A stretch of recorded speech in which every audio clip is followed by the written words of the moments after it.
to give you a scenario. And you may think it's hypothetical, but it's not.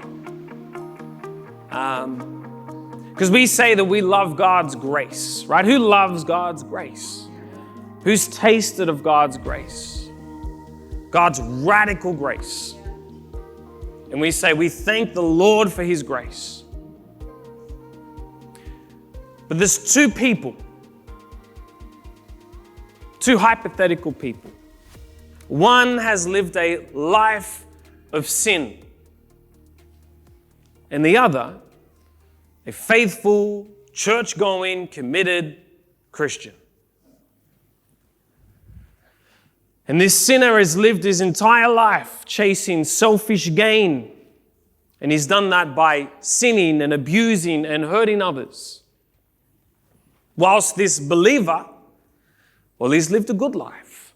He's followed all the rules, says the right things, wears the right clothes, even turns up to church almost every Sunday.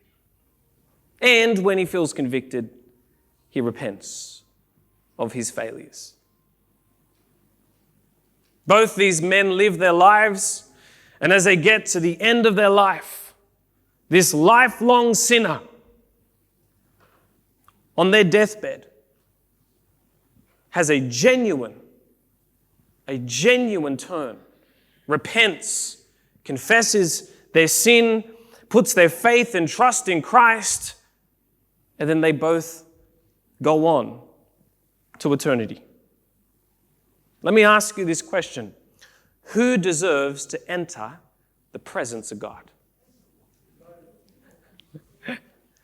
Some might say, well, the good man, that lifelong committed believer. Some might say both. The reality is that none of us deserve to enter God's presence. The truth is this, is that if that person, if that lifelong sinner did make a genuine turn, repented, confessed, and believed, then he, like that lifelong committed believer, goes to be with the Lord. And we say we love God's radical grace, but can we look at that scenario and go, that's not fair? Surely the lifelong committed believer deserves better? More? What do we deserve? Go and read Romans if you want to know what we all deserve. But in our hearts, we love God's radical grace when it comes our way. But when God offers radical grace to the people we don't like, then it's a bit too radical. And that's just how the Pharisees felt when Jesus was welcoming sinners, and they said, hold on, don't we deserve more? They deserve less. We deserve your grace and forgiveness, Lord. That's the context for the passage of Scripture we're going to read. The most well-known but most misunderstood parable in the Bible. I say most misunderstood because it's called the parable of the prodigal son, and it has nothing to do with the prodigal son. You say, really? Yeah, we'll get there. 3 parables, 1 message, 3 parables, 1 pattern. Something's lost, someone seeks, the lost is found, everyone rejoices, right? That's the pattern.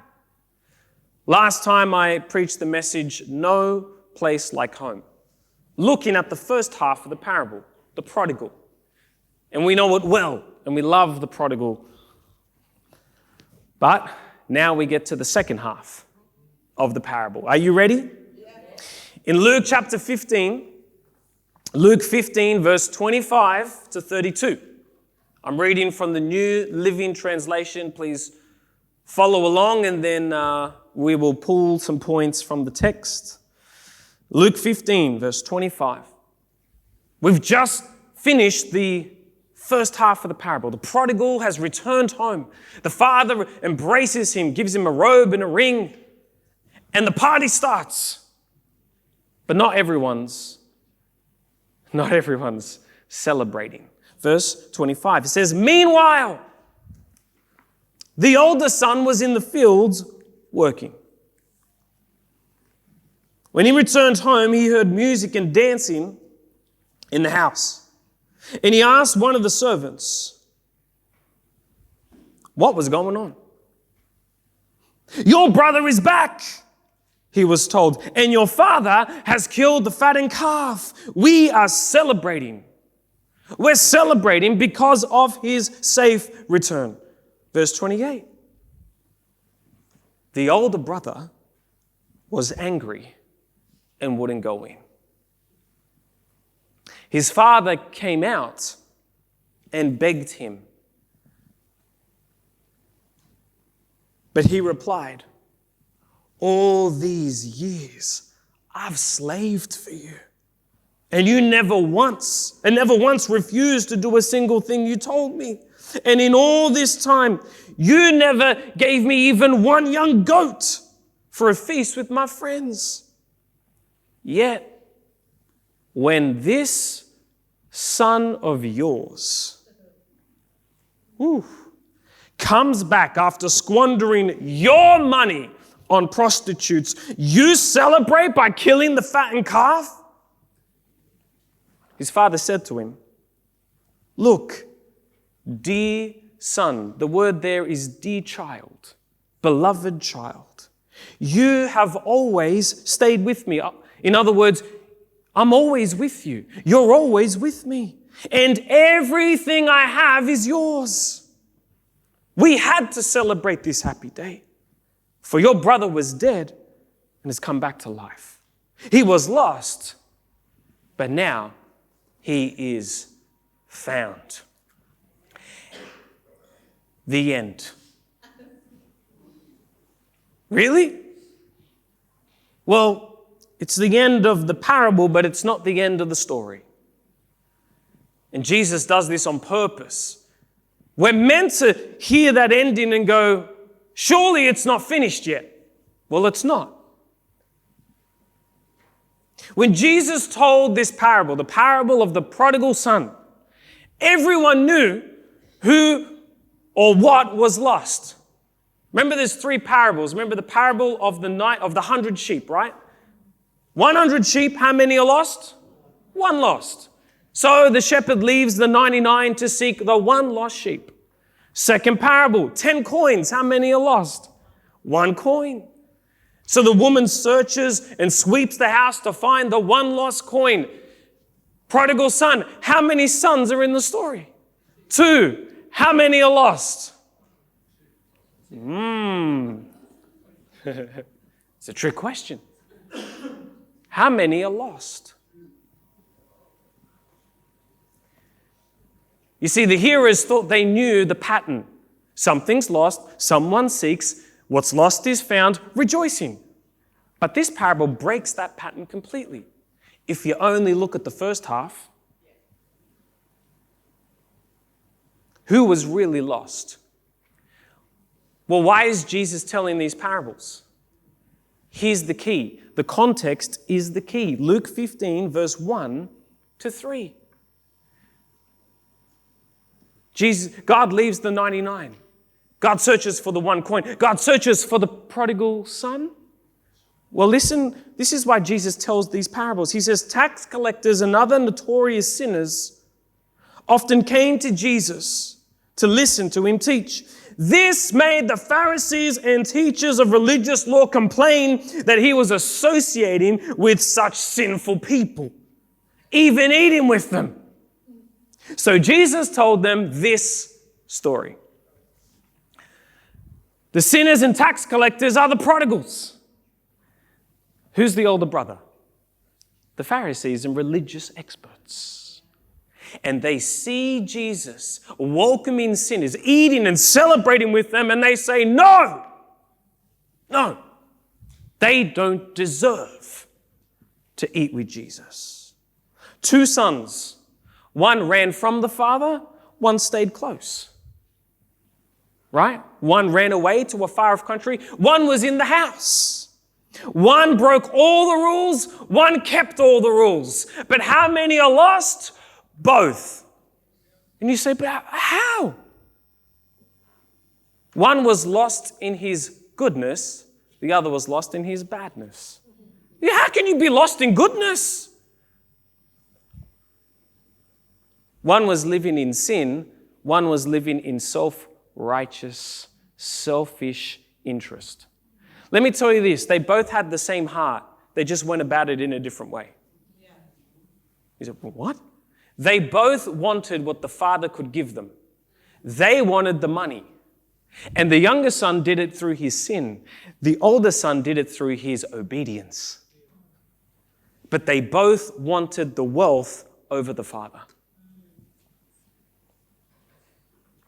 I want to give you a few points as I look at the text. We're going to go through a couple of verses, and I want to show you how you may have the wrong idea of who is lost in this parable. We think it's the prodigal, right? We think it's the prodigal. Point number one, we see a seething brother. A seething, that is angry. He seethes in his anger. In verse 28 of our text, it says, the older brother was angry, and he wouldn't go in. So his father came out and begged him.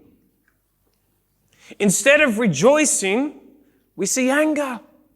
The Pharisees saw the sinners and the tax collectors and the prostitutes coming to Jesus. And instead of saying, wow, this is wonderful, this is beautiful, they are angry. And they say, you don't deserve to enter into God's house. What's unbelievable is that the older brother witnesses the love of his father. The father embraces the prodigal, kisses him, says, you are my son, come home. The older brother sees this love and responds with anger. How? How could you respond to such grace with anger? Well, because he believes that his younger brother doesn't deserve the father's love. He hasn't earned it. Who shamed the father? Well, the younger son, the prodigal, ran away. He said, you're dead to me, Dad. Give me my money and I'm going off. But you know, the older brother also shamed his father. His father's having a party for his little brother. And the older son refuses to go in. No, I will not celebrate what you celebrate. I will not rejoice in what you rejoice in. He shared his father's house, but he didn't share his father's heart. He shared his father's house, but not the heart of the father. It sounds familiar to me. We went through and did a study of Jonah. Who knows of Jonah? A great, short little book. If you haven't read it, I encourage you, go and read it. Towards the climax of this incredible story, and most of us only know about, the big fish, the great fish. Jonah goes, he obeys, he preaches, and God spares Nineveh. God shows radical grace. And this is Jonah's response in Jonah chapter 4, verse 1 and 3. It says, but it displeased Jonah exceedingly. He was angry. And he prayed to the Lord and said, well, why is he angry? He says, oh Lord, is not this what I said when I was still in my country? That is why I made haste to flee to Tarshish, for I knew that you are a gracious God and merciful, slow to anger and abounding in steadfast love. This is terrible, God. You're gracious, slow to anger, abounding in steadfast love, and relenting from the disaster. Therefore, because that's what you're like, God, kill me now. I would rather be dead. What is going on? Well, a seething brother sees God's grace poured out on others and reacts with anger because they believe they don't deserve it. We believe God's grace should only come to those who truly deserve it. People like us. Oh God, I've earned your grace. I mean, look at how hard I've worked and how many years I've put in. And God, it's wonderful, your grace poured out to me. Here's the thing about grace. You know what it literally means? If you deserve it, it's not grace. Grace is undeserved favor. This is extra. It's not in my notes. But never go to God and say, give me what I deserve. Don't do that. Don't pray that prayer. What you deserve, you don't want. Mercy is not getting what you do deserve. Grace is getting what you don't deserve. Unmerited favor, unearned.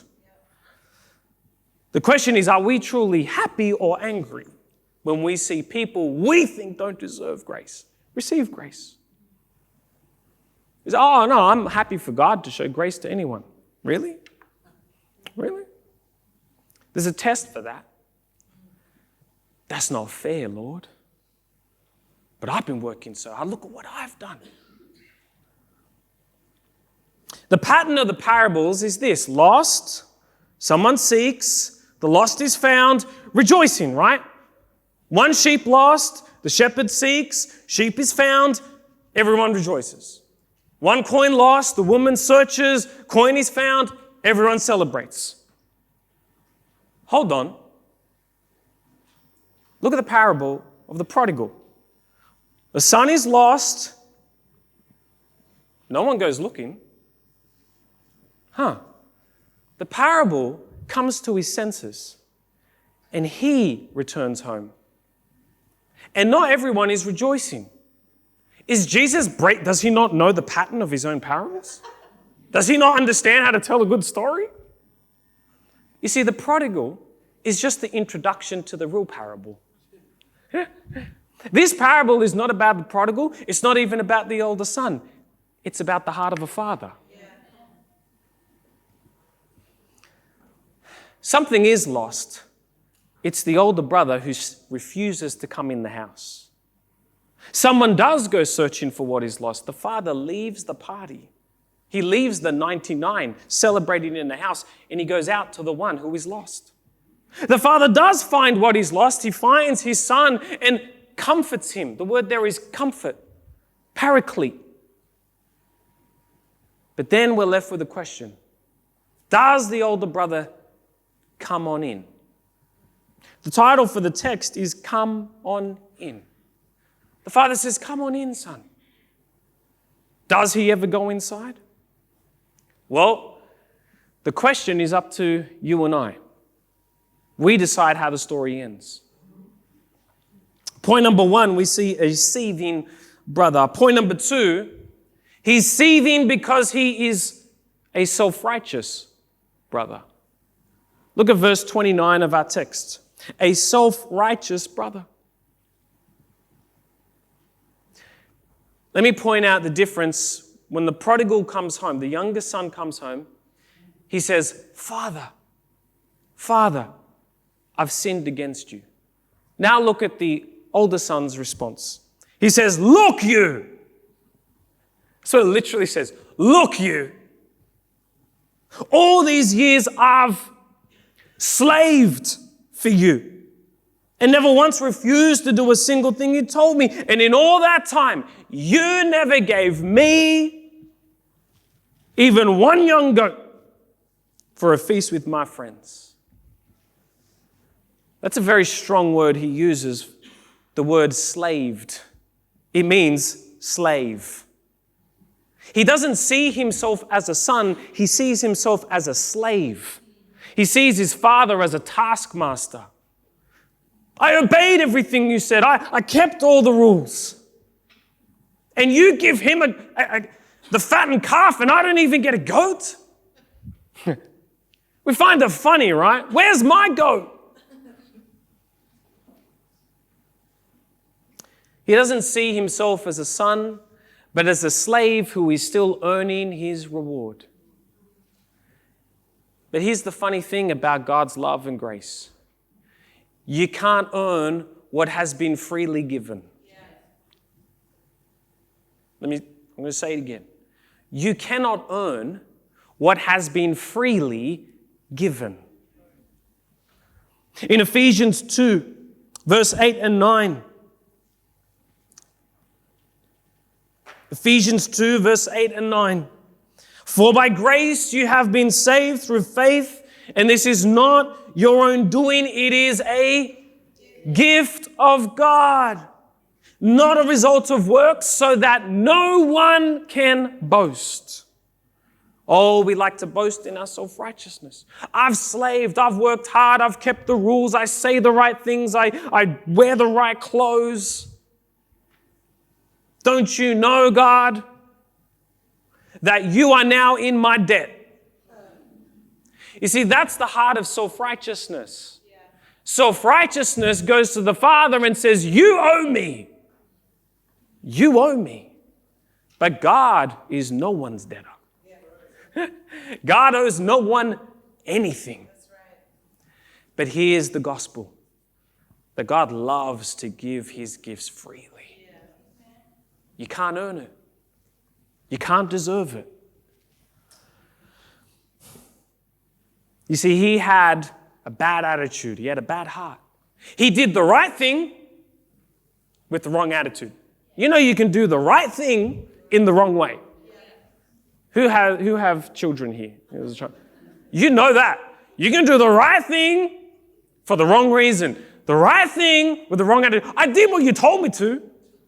Well, I wish you didn't. You know? May as well not have done it.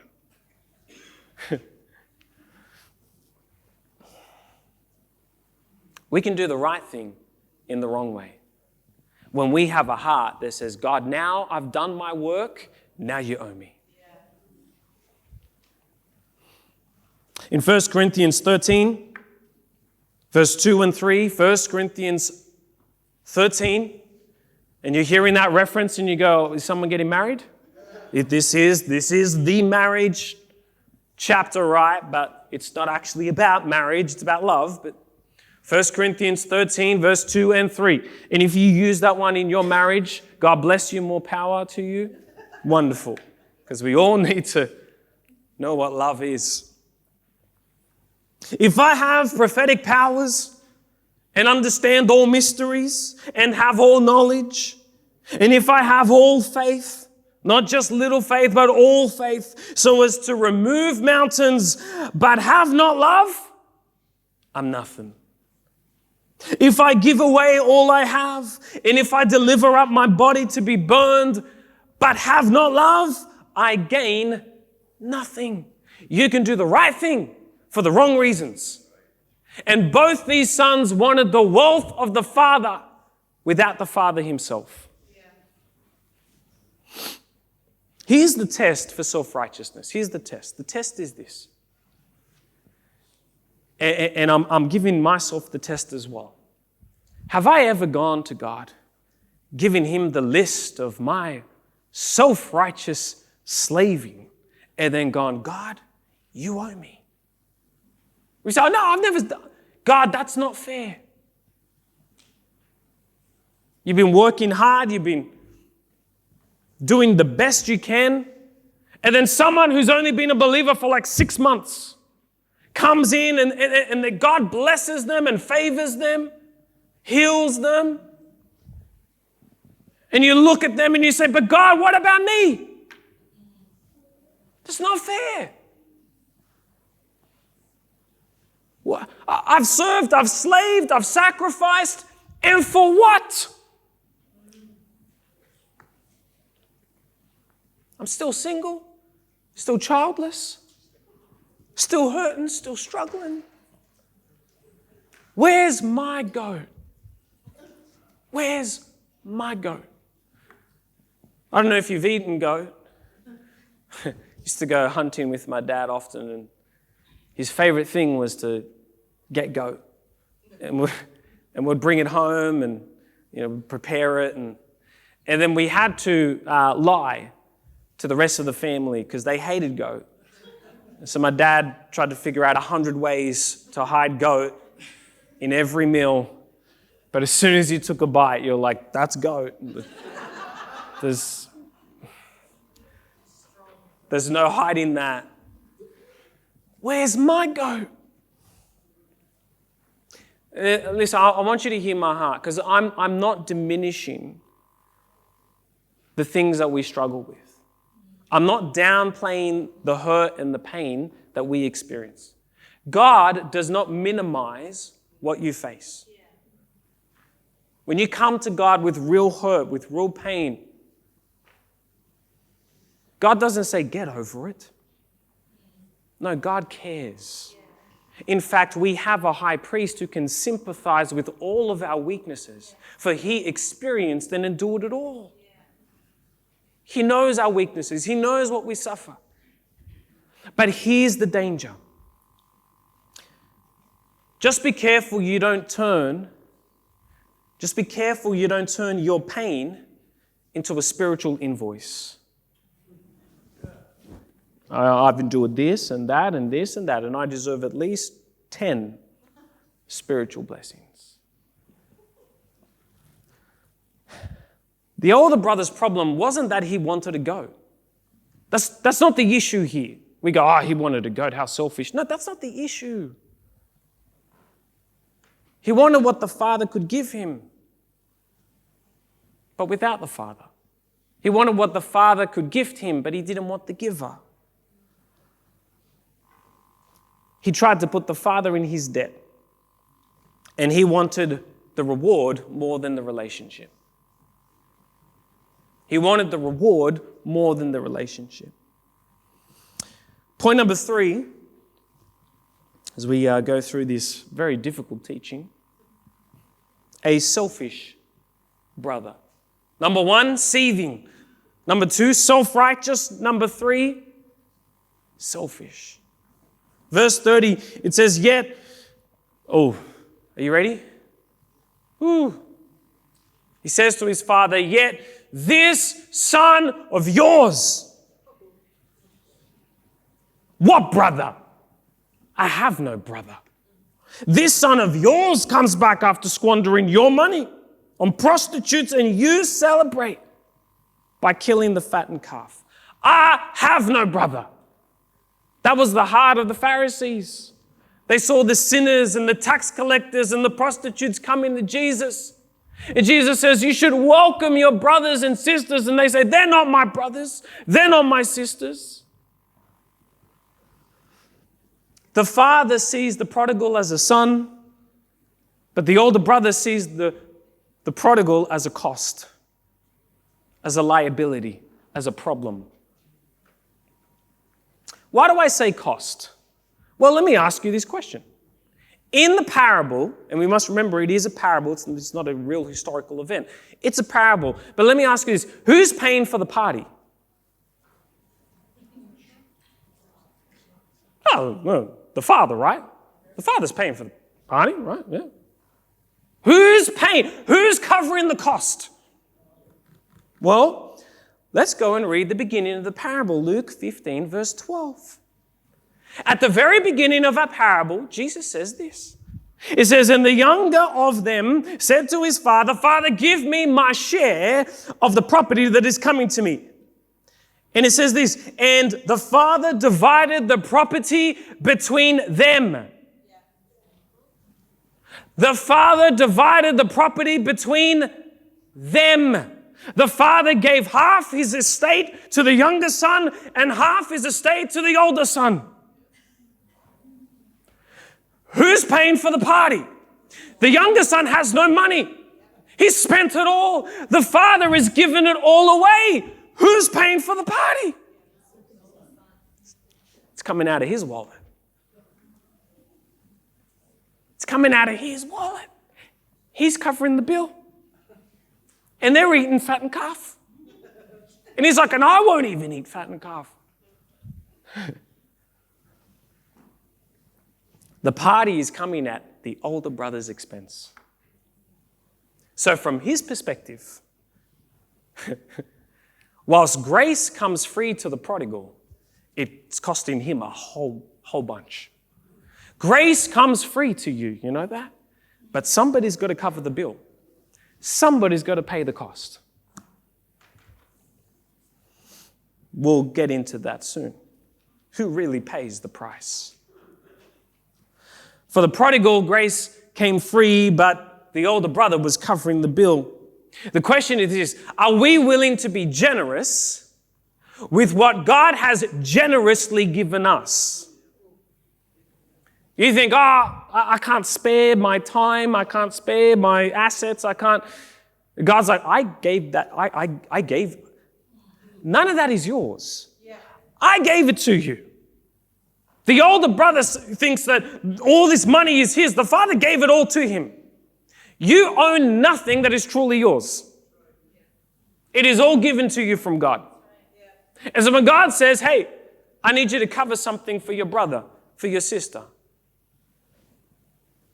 Yeah, grace comes free for the prodigal, but someone has to cover the cost. As a church, for us to go and find the prodigals, it will cost us. It'll cost us time, energy, commitment, finances, resources. Are we willing to pay that price? Can we be generous with what God has generously given us? Let me tell you a secret. In the kingdom of heaven, we receive so that we can give.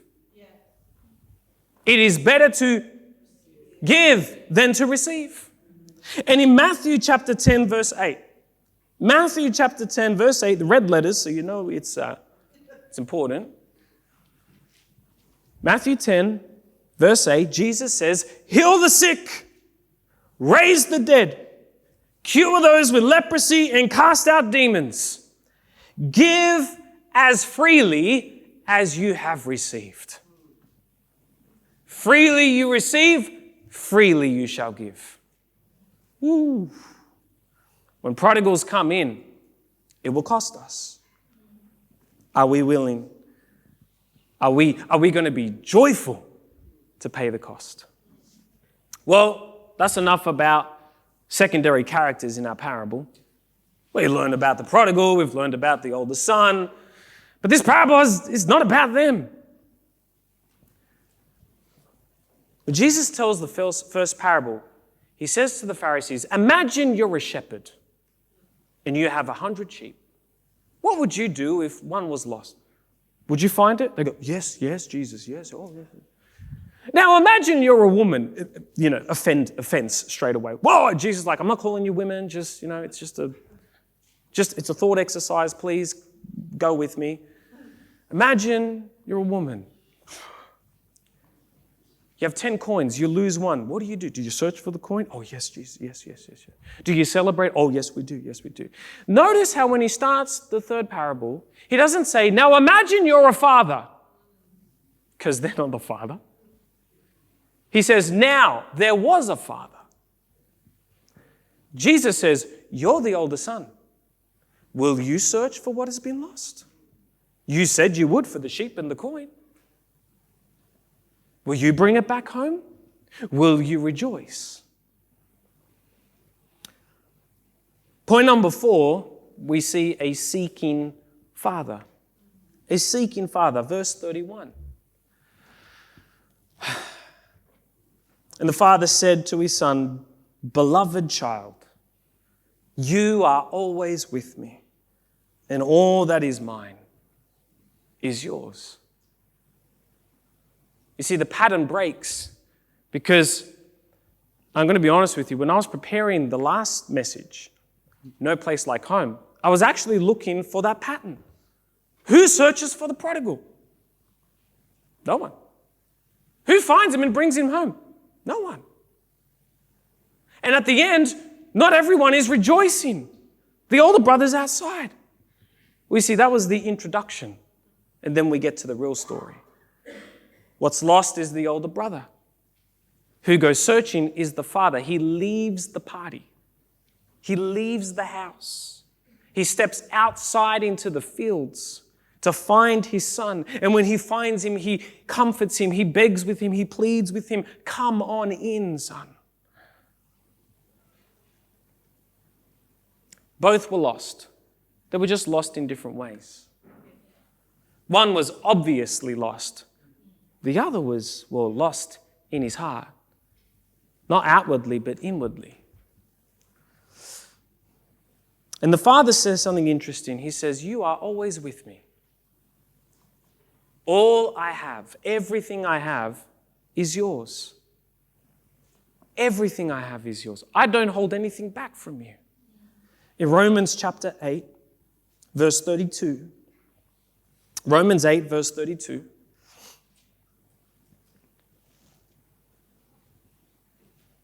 God holds nothing back.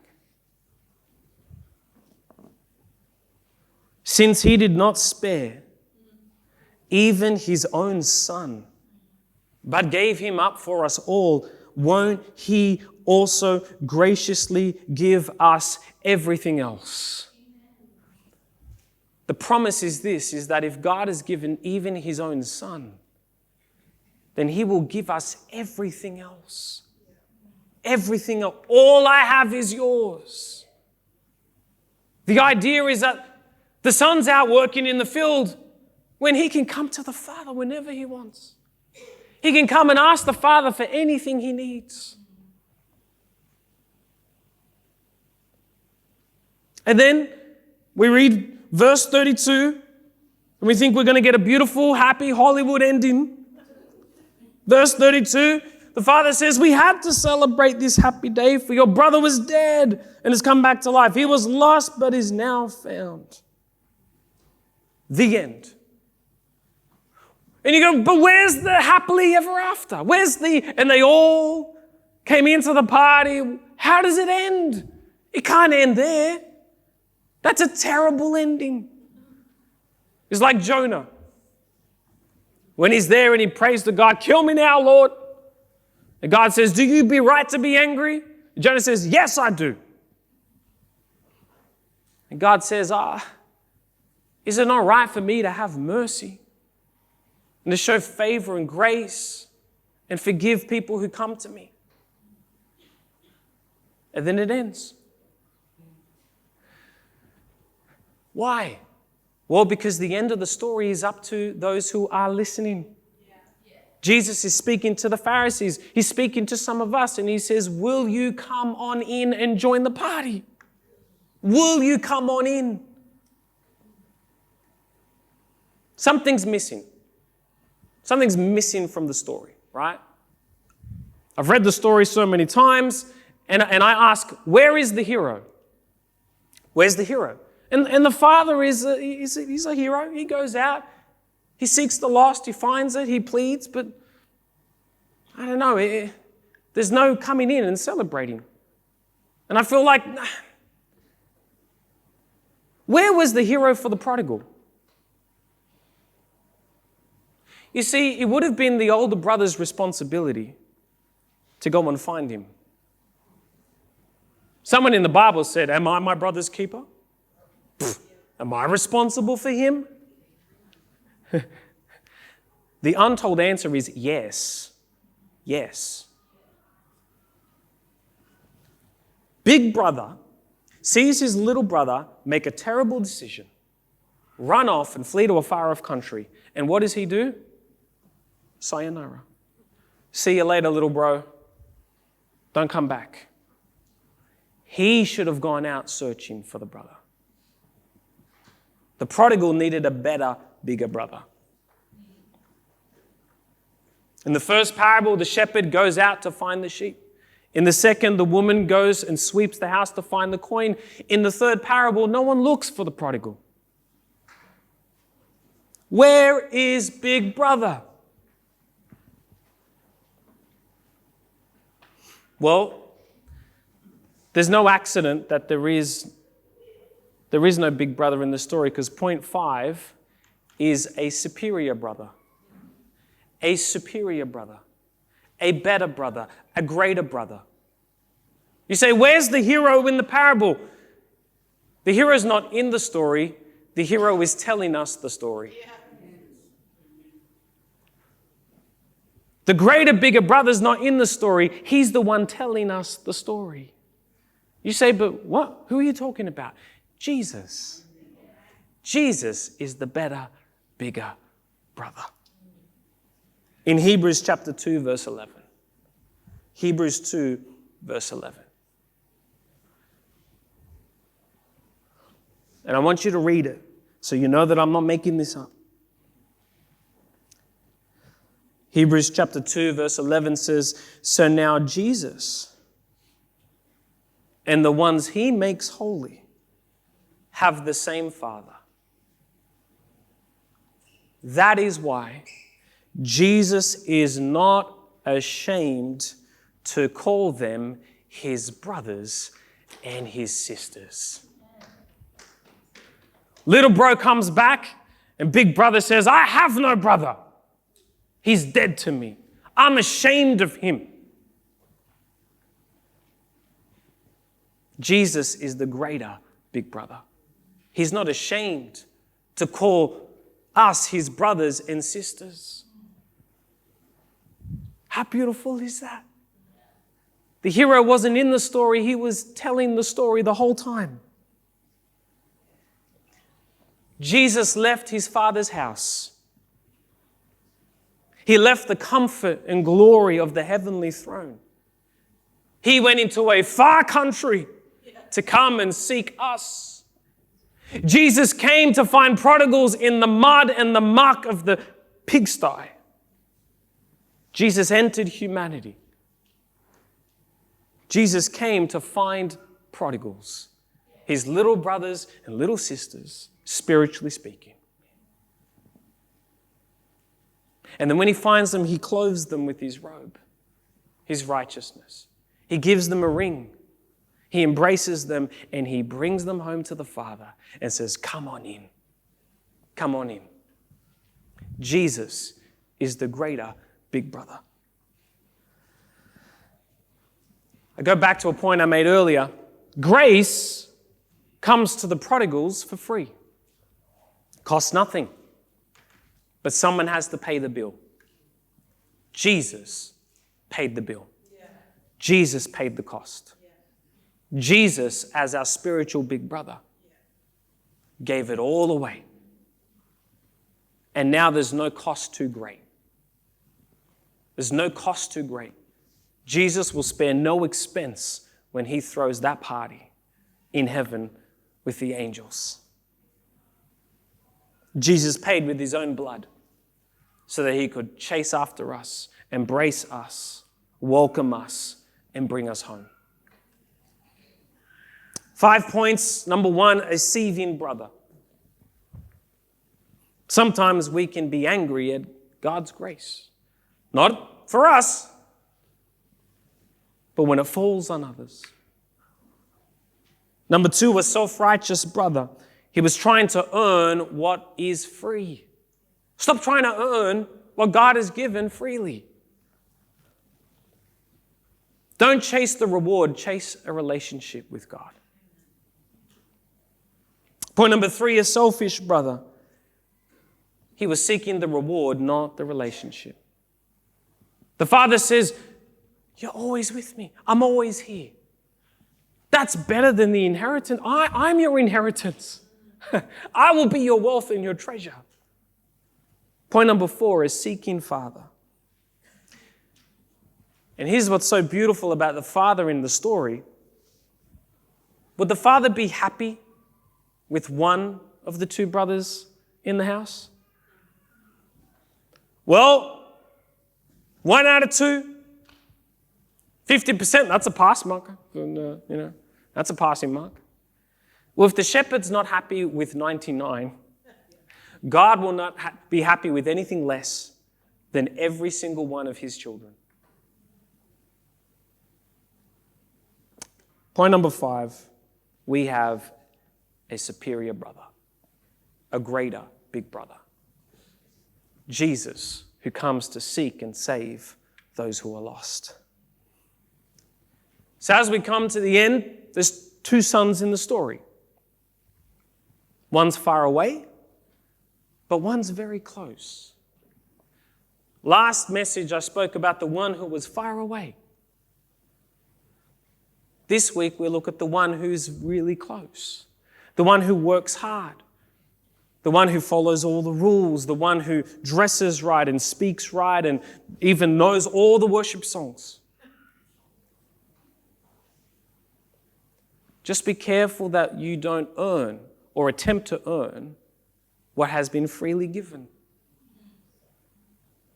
Be careful that you don't go to God and say, God, I've done all of this. Look, you owe me, Lord. Where's my goat? Be careful that when the prodigals come in, your heart is right with the Lord. Yeah. And you say, yes, Lord, pour out more grace on them, more favor on them. God, I'm just happy to see others blessed. Yeah. Oh, to have that heart, a heart that mimics and imitates the Father's heart. One was far away, the other was very close. Here's the truth. You can be in the house, but far from the Father, remember? In the house, but distant. Younger brother was lost in his badness, the older brother lost in his goodness. And sometimes that's more challenging to deal with. Because the younger son comes to his senses. He says, I've sinned. He knows that he needs to repent. But the older brother, I'm doing the right thing. I'm working hard. I'm slaving away. The father's like, yeah, but your heart's not right. The beauty in the passage is that the father has enough grace for both of the sons. Yeah. The younger son and the older son. So, which son am I? Which son are you? Maybe you're the prodigal and you are actively fleeing from God, living a lifestyle of sin, chasing self-interest and pleasure. And now you wonder if God still has a place for you at the table. Or maybe you're the older son, faithful, committed, and you work hard, and you're proud of your goodness. You get to those moments in your life when you say, God, what about me? Look at all of my work. Does that mean nothing? Well, the beauty is this, that to both, the prodigal and the older brother, the cross of Christ declares that there is room for both in the house of the Lord. Yeah. There's room for both. Younger brothers and older brothers, younger sisters and older sisters. The Father's calling, the feast is prepared and ready, the door is open. The Father says, will you come on in? How does the story end? Well, that's up to you. And that's up to me.